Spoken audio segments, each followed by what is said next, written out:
Hola, mi nombre es Alan Aramis Arni García Mendoza.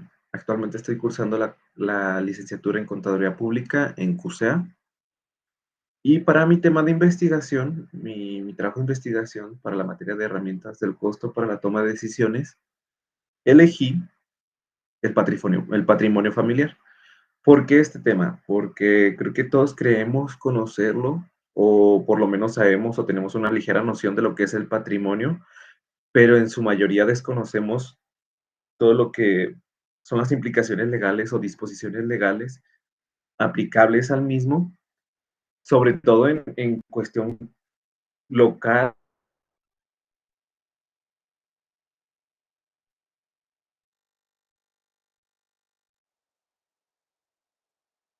para, para relatarles, para platicarles lo investigado.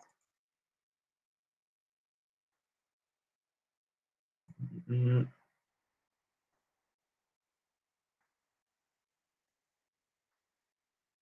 Y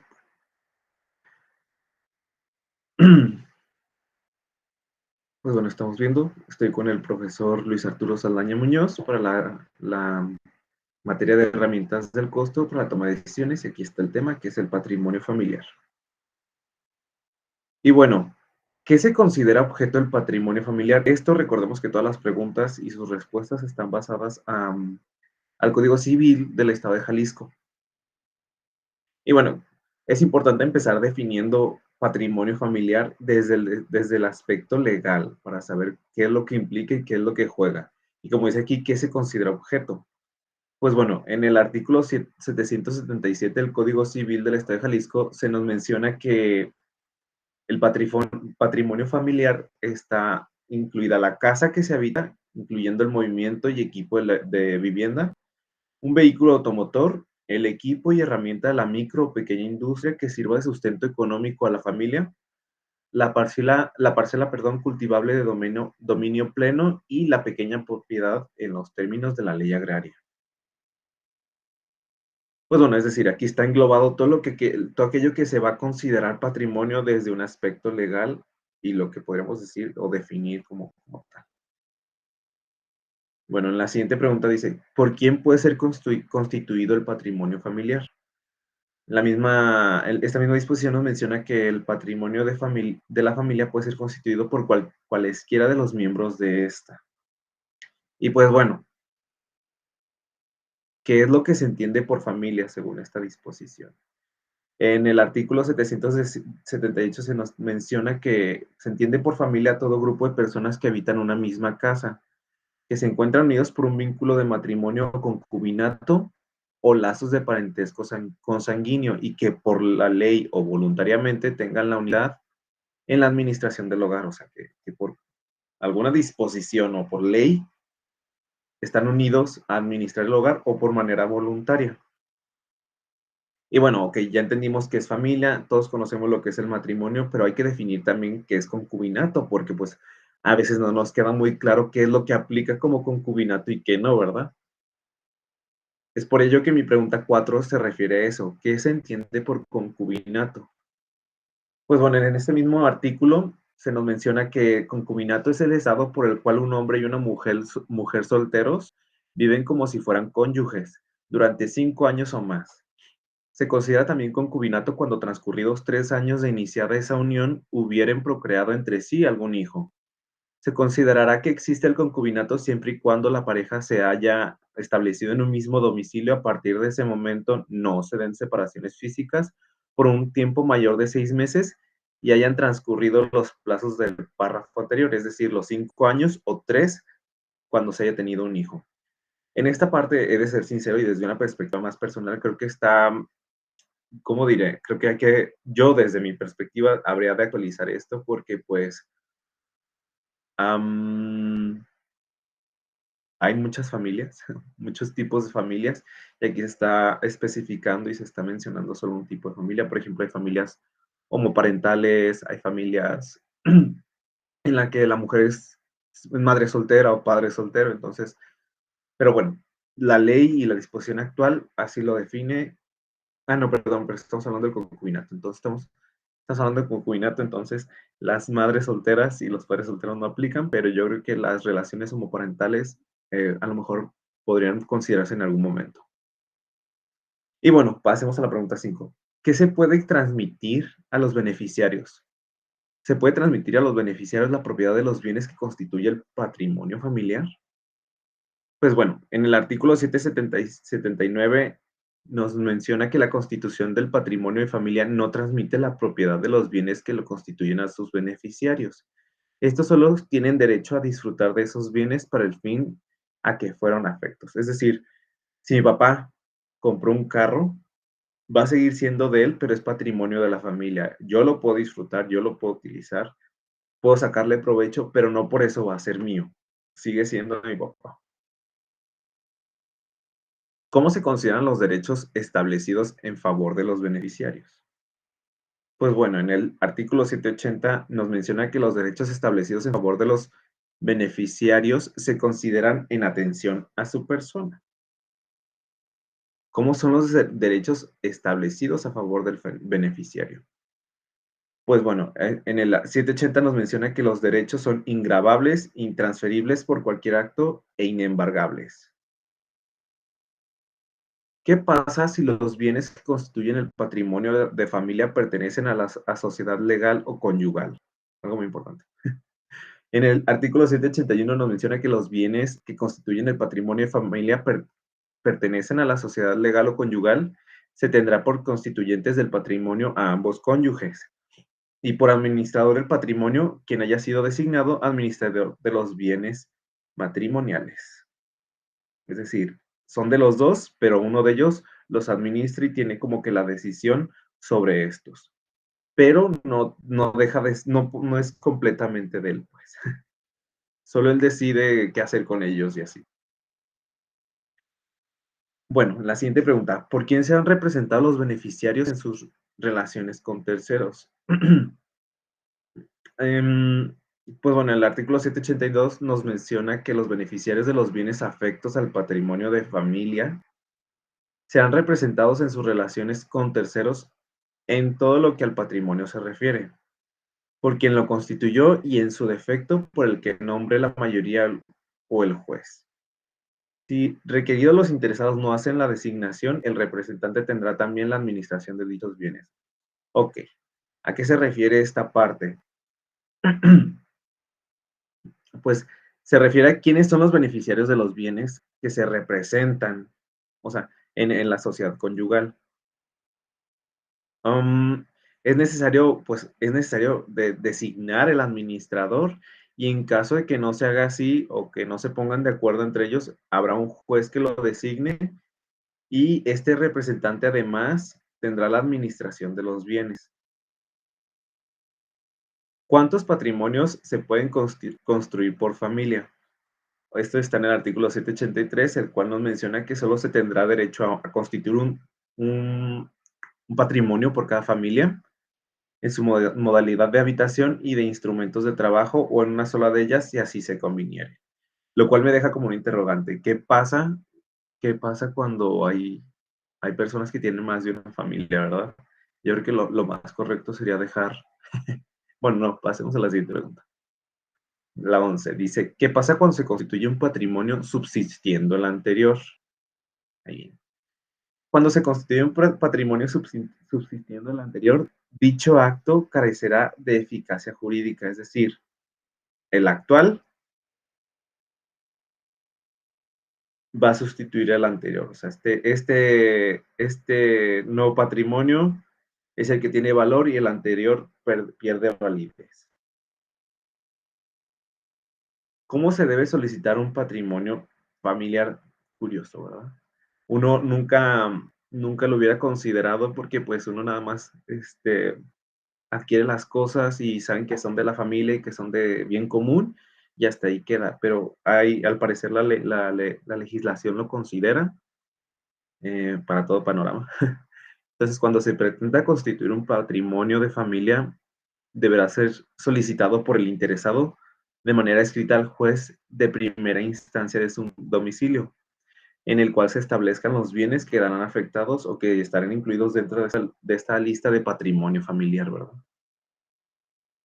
¿Qué debe de comprobar la persona que pretenda constituir un patrimonio familiar? O sea, ok, ya decidí que quiero poner estos bienes como parte del patrimonio familiar, entonces, ¿qué debo considerar para poder comprobar que ese patrimonio realmente nos pertenece y que pueda ser afecto a este patrimonio, pues? Pues bueno, en el artículo 784 nos menciona como unas reglas, unas pautas, empezando con la primera que nos menciona que la persona interesada en constituirlo debe ser mayor de edad o que esté emancipado. Como sabemos, las personas emancipadas son personas que son menores de edad, pero que el juez ya les dictó la posibilidad de ser independientes. En la segunda regla está que esté domiciliado en el lugar donde se requiere constituir el patrimonio, o sea, que esté viviendo en la casa donde está el patrimonio, o es decir, con su familia. 3, la existencia de la familia a cuyo favor se va a constituir el patrimonio y el número de personas que lo componen, pues esto está claro, ¿verdad? 4, que son de su propiedad o de su cónyuge, con el consentimiento de éste, los bienes destinados a su patrimonio.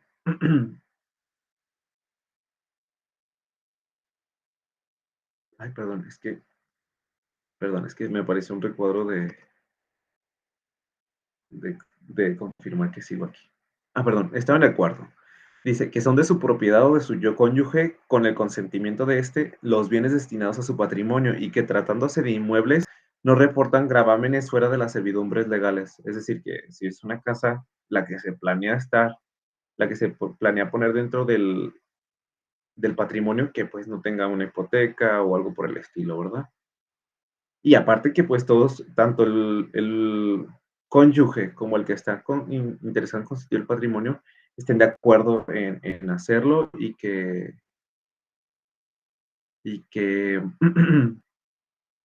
ya comenté lo de la hipoteca. En la regla quinta tenemos que el valor de los bienes que se van a constituir en un patrimonio no excede al equivalente a 40,000 veces el salario mínimo diario general vigente en la zona económica de que se trate.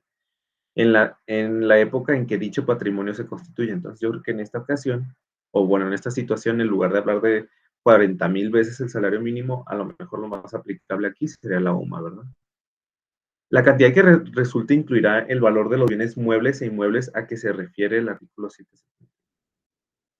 Y bueno, en la sexta fracción, fracción, encontramos que tratándose de instrumentos de trabajo, que ellos son esenciales para la manutención de los integrantes de familia. Y pues bueno, pasamos a la siguiente pregunta, que es la número 14, la cual dice que, ¿quién da el trámite a la solicitud de constitución de patrimonio familiar? Pues bueno, el juez dará trámite a la solicitud de constitución de patrimonio familiar y deberá emitir la resolución que lo declare constituido dentro de los 30 días siguientes al que el interesado acredite los requisitos. Una vez aprobado el patrimonio familiar, ¿a dónde se inscribe? Se tiene que inscribir. Pues bueno, una vez que se hayan cumplido con los requisitos que ya se mencionaron y que el juez haya emitido su resolución donde se aprueba la constitución del patrimonio de familia, deberá hacerse su inscripción en el registro público de la propiedad y en las oficinas de recaudación fiscal. Y cuando se trata de automotores, en la dependencia correspondiente. Estamos hablando de que tienes que ir ahí por la normal. ¿En qué momento no es necesaria la declaración judicial? Porque hay necesidad de hacer una declaración judicial, pero no será necesaria cuando al momento de adquirir los bienes y sean enajenados por instituciones públicas o descentralizadas, o encargadas de la regularización territorial, así como encargadas de programas de vivienda masiva o que para su adquisición se cuente con financiamiento preferencial. Esta incorporación al patrimonio familiar le deviene por solo hecho de su adquisición cuando así se pacte en el contrato. En estos casos podrán constituirse garantías reales sobre los inmuebles cuando exista un saldo pendiente de su pago, debiendo constar la garantía en el mismo instrumento de adquisición y constituirse siempre en favor del vendedor o de la institución que otorgó el financiamiento preferencial.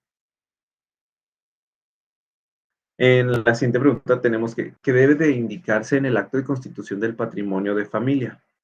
Pues bueno, en el artículo 787 se nos menciona que al momento de constituir el patrimonio de familia, deberá indicarse el nombre de los sucesores en la propiedad de los bienes para el caso de que ocurra el fallecimiento del constituyente durante la vigencia del régimen de patrimonio de familia, bastando para que opere la transmisión con la exhibición de la copia certificada del acta de defunción o presunción de muerte del constituyente. Supongo que esta es una opción para extra, aparte del testamento. Entonces, bueno, es para que también se tenga en consideración, ¿verdad? En la pregunta 18 nos menciona que qué pasa cuando se constituye el patrimonio de familia por vínculo matrimonial y esto se divorcia. Y bueno, dice que cuando el matrimonio se disuelve mediante divorcio, no se entenderá extinguido el patrimonio de familia, pero el cónyuge culpable perderá el derecho de habitar el inmueble sujeto a dicho patrimonio. Porque para eso, pues el juez dicta sentencia y es cuando ya se decide quién es, por así decirlo, culpable, como lo menciona el Código Civil. En la pregunta 19 se nos pregunta, a la redundancia, ¿qué pasa cuando el patrimonio está constituido por bienes que sirvan para obtener manutención? Y en el artículo 789 nos menciona que este tipo de bienes podrán ser sustituidos por otros de similares características. Esto debiéndose autorizar la sustitución por el juez que decretó la constitución del patrimonio de familia y cuando se trate de automotores se dará aviso a las autoridades correspondientes para efectos legales. Es decir, bienes que como tal nos generan un ingreso cuando ya se estén desgastando y que hayan estado afectos a esta constitución de patrimonio, pues se tendrá que dar aviso de que será sustituido para obtener la autorización por parte del juez, ¿verdad?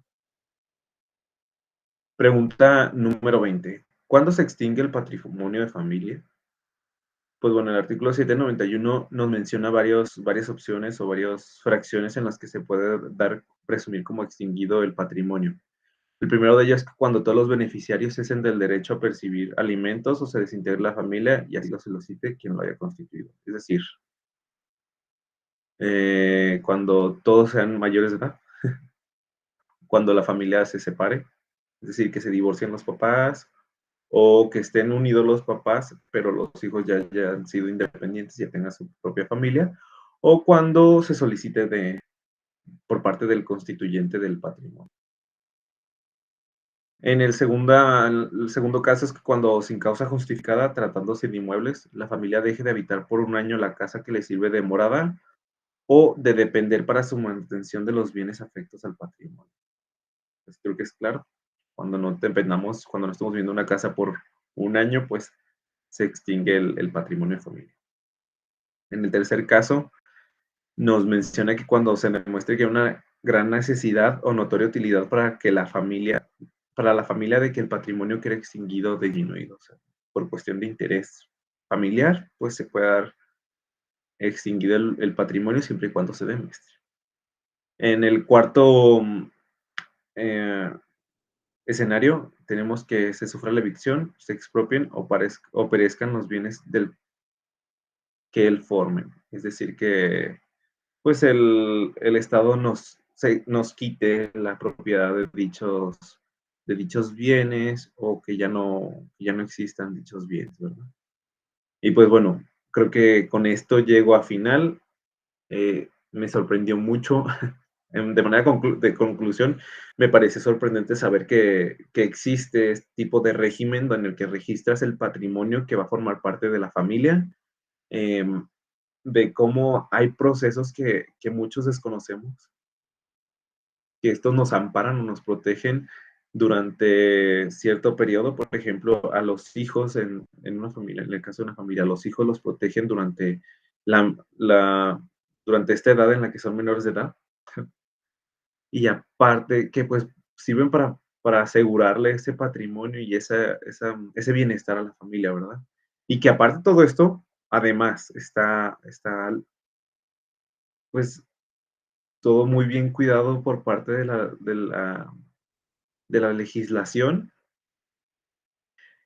Y pues nada, realmente me sorprendió mucho saber que había este régimen de patrimonio familiar que se tiene que registrar ante el registro público de propiedad.